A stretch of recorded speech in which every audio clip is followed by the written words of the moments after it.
ওনারা যা বলছেন ভুল বলছেন। কেন অকারণে কান্নাকাটি করছো তোমরা? কিন্তু কিন্তু ওনারা যে বলছেন হাসপাতালের পোশাক। তবু আমি বলছি ওটা চিনি না। আমার বিশ্বাস ওটা চিনি না, ওটা অন্য কেউ। তোর বিশ্বাসই যেন সত্যি হয়,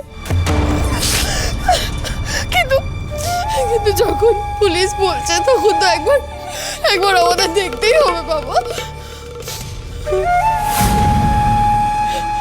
অনেক তো খুঁজলাম বল, আমরা কত খুঁজলাম, কিন্তু চিনিকে তো সত্যি আমরা পাচ্ছি না।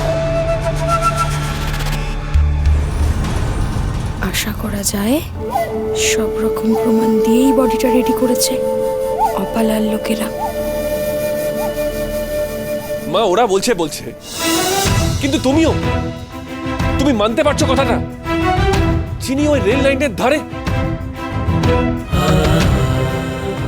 আপনাদের কাছে আর কোনো প্রমাণ আছে যে এত বড় ক্লেমটা করছেন আপনারা? আছে? বডির হাতের মুঠোয় একটা চিঠি পাওয়া গেছে, তাতে আপনার স্ত্রীর সই করা। বয়ানটা দেখে মনে হচ্ছে উনি ট্রেনের সামনে ঝাঁপ দিয়ে আত্মহত্যা করেছেন।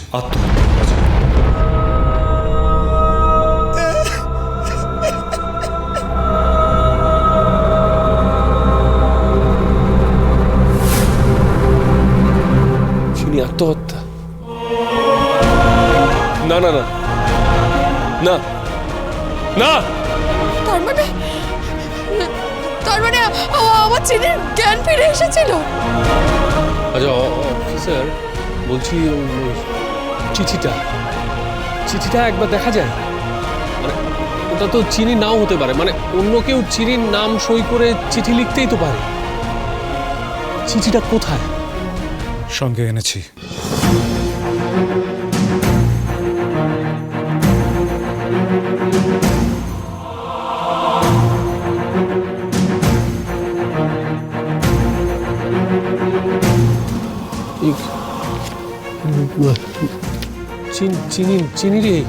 চিনিরই হাতের লেখাটা চিনির।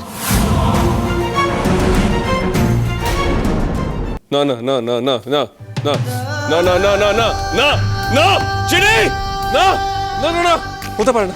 না একটু শক্ত হর রোন, নিজেকে একটু শক্ত কর তুমি। কি করে মা, কি করে আমাকে চিনি ছেড়ে চলে যেতে পারলো? কেন? চিনির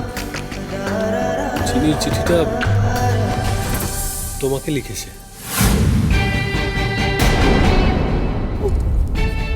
আমাকে? কি লিখেছে?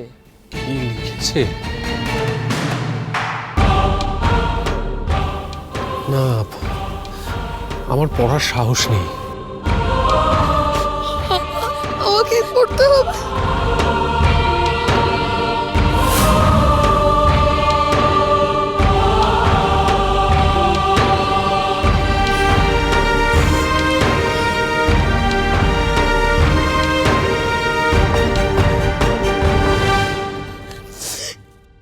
প্রিয় মা, আমি জানি তোমাদের মনে অনেক প্রশ্ন লুকিয়ে আছে। প্রথম প্রশ্ন, আমি কি করে আহত হলাম? কে মারলো আমাকে? আমি বলছি, সেই রাত্রে হাসপাতালে বড় মালিক এসেছিল কর্তামাকে মারতে।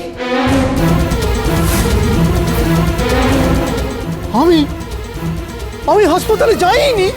তুমি?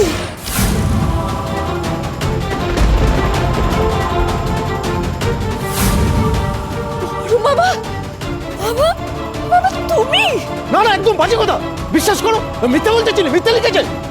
আরে আমি আমার মাকে মারতে চাইবো কেন? বাকিটা বড় বউ। আমি জেনে গেছি আমার মাকেও বড় মালিকই মারতে চেয়েছিল। আমি আরো জেনে গেছি ওই চৌধুরী বাড়িটা আসলে খুনি পরিবার।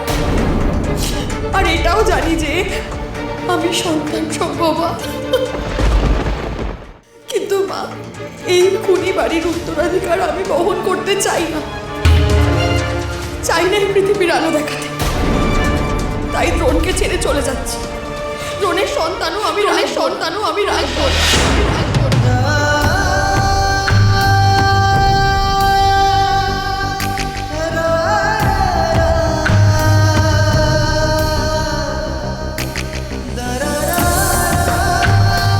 মা, তুমি সাবধানে থেকো।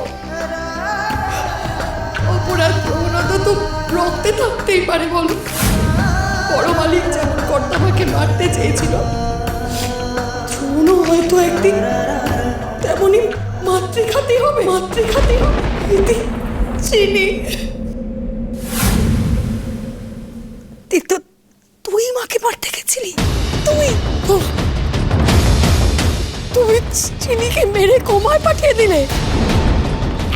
এতটা নীচ তুমি? একটু লজ্জা করলে না তোমার? তুমি কি মানুষ? ভুল সব ভুল। আমি সেদিন হসপিটালে যাইনি।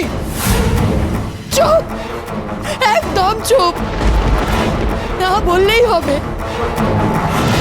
তুমি জানো না যে মরার সময় মানুষ মিথ্যে কথা বলে না?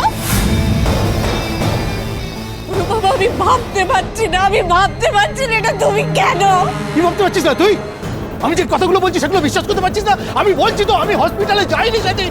আমি চিনিকে মারিনি। আমি আমার মাকে আমি খুনি নই। বিশ্বাস হচ্ছে না?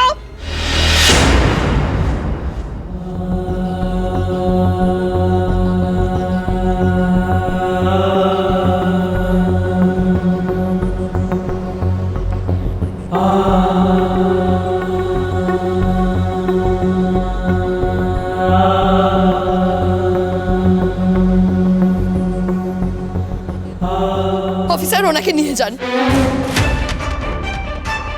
আর হ্যাঁ, যত কঠিন শাস্তি ওকে দিতে পারবেন ততই ভালো।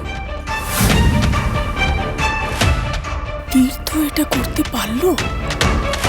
তীর্থ? আপনি আসুন আমার সঙ্গে।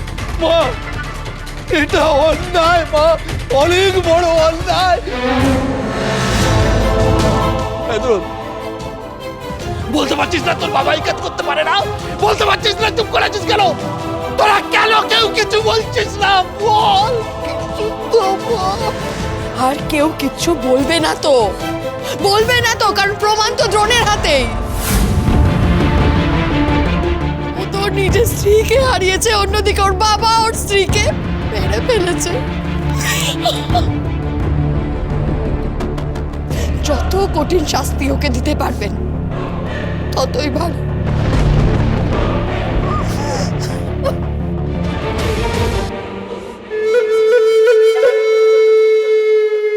কি হলো, চুপ করে আছিস কেন? চল, আমাদের যেতে হবে। তোমরা সবাই চুপ করো। কেন কাঁদছো তোমরা? হঠাৎ করে আমি এত খারাপ হয়ে গেল যে আমার সন্তানের মা হতে চাইনি চিনি? ওর মৃতদেহ আমি আর দেখতে যাব না, জীবনেও না, আর কোনোদিনও না। এবার আমি দ্রোণের বউ হব।